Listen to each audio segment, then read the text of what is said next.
नमस्कार दोस्तों, जय गंगा मैया, हर हर महादेव। और दोस्तों, चार धाम यात्रा 2025 के बारे में आज हम बात करने वाले हैं। तो अगर आप जो चार धाम यात्रा करने वाले हैं या केदारनाथ यात्रा करने वाले हैं या बद्रीनाथ धाम जाने वाले हैं तो ये वीडियो आपके लिए बहुत महत्वपूर्ण होने वाला है। और चूँकि ये रजिस्ट्रेशन तो 20 मार्च से जो शुरू हो चुके हैं, पंजीकरण शुरू हो चुके हैं चार धाम यात्रा के, तो अगर आपने अभी तक नहीं कराया तो पंजीकरण ज़रूर करा लें। और हम जो बात करेंगे कि आप किस माध्यम से जो केदारनाथ यात्रा जा सकते हैं, कितना किराया लगेगा, सारे बात करने वाले हैं। तो वीडियो में जो एंड तक जरूर बने रहिएगा। तो सबसे पहले जो तिथि के बारे में बात करते हैं, तो 30 अप्रैल को यानी कि जो यमुनोत्री और गंगोत्री धाम के कपाट खुल जाएंगे। और उसके बाद जो 2 मई को जो केदारनाथ धाम के कपाट खुल जाएंगे। और उसके बाद 4 मई को जो श्री बद्रीनाथ धाम के कपाट खुलेंगे। तो दोस्तों, अगर आप यात्रा करने के लिए तैयार हैं तो अभी से जो तैयारी शुरू कर दें।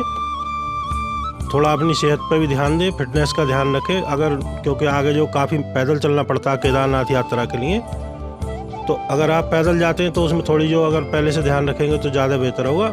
और अब बात करते हैं हम जो केदारनाथ यात्रा केदारनाथ के लिए जाएँ कैसे। तो सबसे पहले हमें जो हरिद्वार पहुँचना होता है, चाहे आप ट्रेन के माध्यम से आएँ, बस से आएँ, जो भी आपका साधन हो, आप हरिद्वार पहुँचेंगे।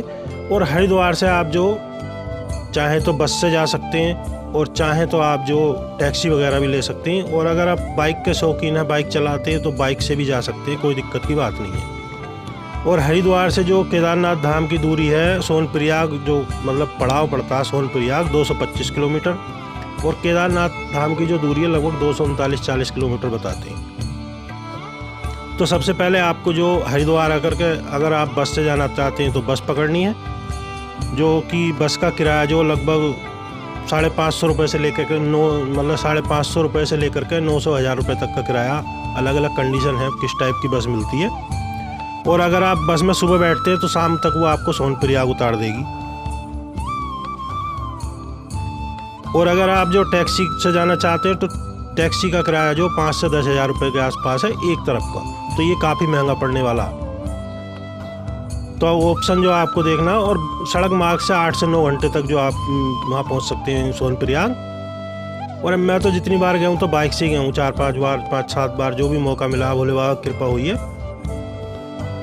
तो आप मतलब हरिद्वार से चलेंगे, उसके बाद आप पहुँचेंगे ऋषिकेश। और ऋषिकेश से जो आप बद्रीनाथ हाईवे पर जो चलेंगे तो शिवपुरी होते हुए आप पहुँचेंगे। तो सर्वप्रथम पहुँचेंगे आप देवप्रयाग। और देवप्रयाग पहुँच के आप जो चाहें तो देवप्रयाग जो संगम है वहाँ के दर्शन कर सकते हैं। वहाँ पे आप जो भागीरथी और माँ अलकनंदा जो है उनका संगम है, और वहीं से ही जो भागीरथी और अलकनंदा जी के संगम के बाद जो माँ गंगा निकलती हैं। तो बहुत ही सुंदर दर्शन है वहाँ के। एक बहुत सुंदर सा झूला पुल भी है। और उसके बाद आप जो वहाँ पे संगम पर जा कर के जो दोनों धाराएँ हैं अलकनंदा जी की और गंगा जी की, उनके अलग अलग दर्शन कर सकते हैं। और यहाँ से फिर आप चलेंगे, जो अगला पड़ाव आपके लिए पड़ेगा वो पड़ेगा श्रीनगर, जो उत्तराखंड में श्रीनगर पड़ता है। और श्रीनगर के बाद फिर आप जब चलेंगे तो आप पहुँचेंगे रुद्रप्रयाग। और रुद्रप्रयाग से जो केदारनाथ के लिए रास्ता निकलता है, और रुद्रप्रयाग से सीधे जो चले जाते हैं बद्रीनाथ धाम के लिए, जो चमोली होते हुए। तो आप चलेंगे जो केदारनाथ के लिए, तो काफ़ी इधर का जो रास्ता थोड़ा मतलब जगह जगह पे पत्थर गिरते रहते हैं, रास्ता थोड़ा हार्ड है, तो कई बार ज़्यादा टाइम लग जाता है, जाम वगैरह की भी स्थिति बन जाती है। तो उसके लिए पहले से तैयार रहें। और अगर आपको जो बस में उल्टी वगैरह आती है तो बहुत आपका जो यात्रा जो या मतलब कार वगैरह में उल्टी आती है तो आपकी यात्रा बहुत कठिन होने वाली है। तो उसके लिए हो सके तो आप पहले से ही जो अपनी दवाई वगैरह लेकर के चलें, क्योंकि पहाड़ी क्षेत्र सारे का सारा तो चक्कर आते हैं वहाँ पे बहुत ज़्यादा। वहाँ तो नॉर्मल आदमी को भी चक्कर आने लगते हैं, तो आप पहले से व्यवस्था करके चलें, सुनिश्चित कर लें। और प्रकृति की सुंदरता का आनंद आपको जो जैसे ही आप हरिद्वार से चलते हैं तो ये आप जो बहुत सुंदर प्राकृतिक नज़ारे आपको देखने को मिलेंगे ऋषिकेश के, और आगे देवप्रयाग, श्रीनगर। और जैसे ही जो आप वहाँ से निकलेंगे रुद्रप्रयाग से, तो उसके बाद काफ़ी सुंदर जो दृश्य आपको देखने को मिलते हैं। और आप जब घर से चलते हैं तो जो गर्म कपड़े ज़रूर लेकर के चलें, क्योंकि वहाँ पे काफ़ी सर्दी होती है केदारनाथ में। और पहले से रेन कोट भी ले लें, एक रेन कोट का होना भी बहुत ज़रूरी है, क्योंकि वहाँ पे प्रतिदिन जो बारिश वगैरह होती है, मौसम ख़राब रहता है। तो आप रेन कोट और गर्म कपड़े अवश्य लेकर के चलें। और कोशिश करें कि मतलब जितना कम सामान हो और ज़रूरी सामान हो तो ज़्यादा बेहतर रहता। और शाम होते होते आप जो सोनप्रयाग पहुंच जाएंगे। सोनप्रयाग पहुंचने के बाद वहाँ पे आपको जो मतलब रूम वगैरह मिल जाएंगे, और चाहे तो आप शेयरिंग बेड वगैरह ले सकते हैं। जो बड़े बड़े हॉल होते हैं उसमें आपको जो गद्दा मिल जाएगा और आपकी जो एक लॉकर मिल जाएगा सामान रखने के लिए। तो रूम तो 2-3 हज़ार रुपये से कम वहाँ पे नहीं मिलता, काफ़ी महंगे रहते हैं, 5-10 हज़ार तक के भी हो जाते हैं जब ज़्यादा जो भीड़ होती है। और काफ़ी संख्या में 17-18 मतलब लाख रजिस्ट्रेशन तो हो चुके हैं, तो भीड़ तो बहुत है। अभी प्रतिदिन जो रजिस्ट्रेशनों की संख्या बढ़ ही रही है। तो आप वहाँ पे जो बेड ले सकते हैं और उसमें जो आराम से रात के लिए स्टे कर सकते हैं। और जैसे जैसे आप बढ़ेंगे तो आप आगे बढ़ेंगे तो आपको जो काफ़ी जो झरने वगैरह भी रास्ते में देखने के लिए मिल जाते हैं। बहुत सुंदर सुंदर वाटरफॉल देखने के लिए मिलते हैं। तो अगर आप बस वगैरह से चलते हैं तो बस तो जगह जगह रुकती नहीं है, लेकिन अगर आपकी निजी जो सवारी है तो आप उसमें जो रुक करके और इन चीज़ों का आनंद ले सकते हैं, प्राकृतिक सुंदरता का। बस तो मतलब रेगुलर चलती रहती है।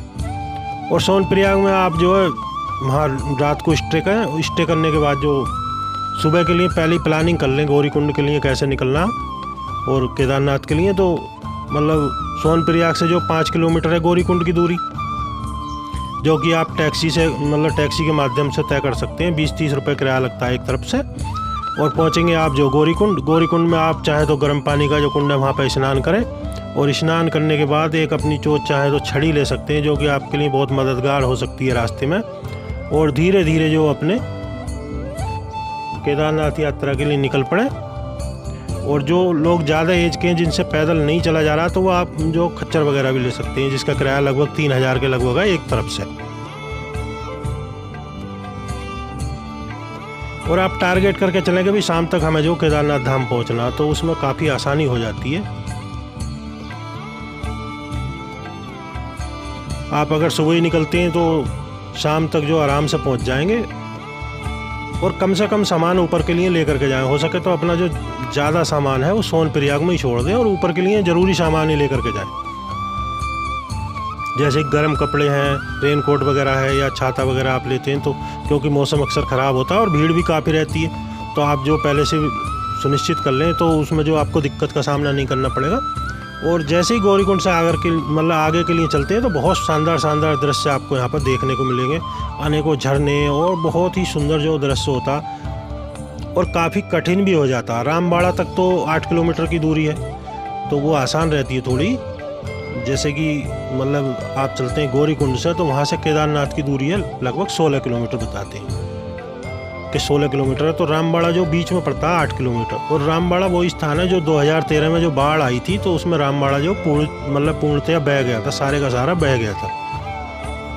और ये हर साल कुछ ना कुछ होता ही है यात्रा में। तो जब बारिश होती है, अगर आप बारिश के टाइम में जाएंगे तो बारिश में तो रास्ते की समस्या रहती है, तो आप हो सके तो पहले ही जाएं, बारिश में जाने से बचें। जो बारिश का मौसम स्टार्ट हो जाता है तो उस समय जो ना निकलें, उसमें जो ज़्यादा दिक्कतों का सामना करना पड़ता। अगर आप फिट है तब तो कोई दिक्कत नहीं है। और पानी की बोतल साथ लेकर के चलें। और जैसे जैसे आप आगे बढ़ते हैं तो सारी चीज़ें जो महंगी होनी शुरू हो जाती हैं। जैसे कि पानी की बोतल भी है तो वो आगे जो आपको जो 50 से 60 रुपये तक में मिलती है। जो 10 रुपये की फ्रूटी वगैरह वो भी 20-30 रुपये की, यानी चीज़ों के रेट 2 गुने 3 गुने हो जाते हैं। क्योंकि जाने का जो साधन है वहाँ पे खच्चर है तो काफ़ी महंगा पड़ता है। और देखो यहाँ पे बोर्ड भी कुछ लगा हुआ है, मतलब कुछ बोर्ड लगा हुआ है यहाँ पे, आप देख सकते हैं। तो सारी चीज़ें महंगी हो जाती हैं। खाना वगैरह भी थोड़ा ऊपर महंगा रहता है नीचे के मुकाबले, तो थोड़ा सा पहले से तैयार होकर रहें। कुछ लोग शिकायत रहती है कि बहुत सारी चीज़ें महंगी होती हैं, तो उसका कारण यही होता है।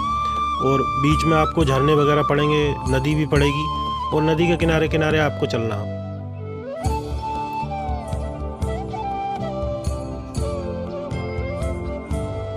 और कुछ ग्लेशियर वगैरह पड़ेंगे, जो बर्फ़ होती है वो अभी आपको वहाँ पे देखने को मिल जाएगी आसानी। तो मतलब बहुत ही सुंदर दृश्य होते हैं।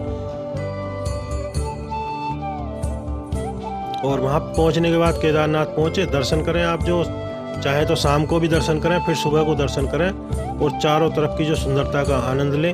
और रूम वगैरह जो वहाँ पे काफ़ी महंगे रहते हैं, 8-10 हज़ार, 12-15 हज़ार तक जो रूम पहुँच जाते हैं केदारनाथ में, ज़्यादा भीड़ भाड़ होती है। तो आप चाहें तो जो स्लीपिंग बैग वगैरह वहाँ पे मिलते हैं, 500-600 रुपये में आसानी से अवेलेबल हो जाते हैं। आप वहाँ पे रुक सकते हैं, कोई दिक्कत नहीं है। बहुत बढ़िया होता है, उसमें भी सब सुविधा रहती है।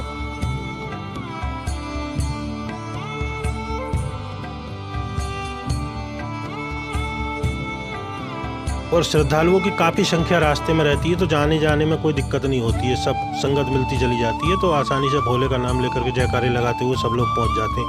आपको जो सभी एज के श्रद्धालु वहाँ पे मिल जाएंगे, लगा के 60-70 साल तक के जो आपको आसानी से देखने को मिल जाएंगे। और कंडियाँ वगैरह भी होती हैं, वो भी उनका जो मतलब जो लोग ले करके चलते हैं, बच्चे वगैरह ले जाते हैं, बड़ों को भी ले जाते हैं, तो उनका किराया भी 8-10 हज़ार रुपये होता, जो काफ़ी महंगा पड़ जाता। और अगर आप जो मतलब